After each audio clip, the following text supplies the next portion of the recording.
Hi! In front of me is Motorola Moto E7i Power, and today I would like to show you how you can use voice recorder on this device. Firstly, go into Play Store and tap on the search bar. Over here you need to type Samsung voice recorder.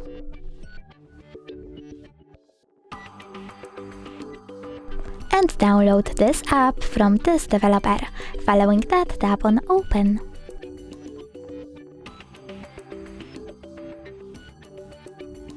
Then choose Continue, click on Allow,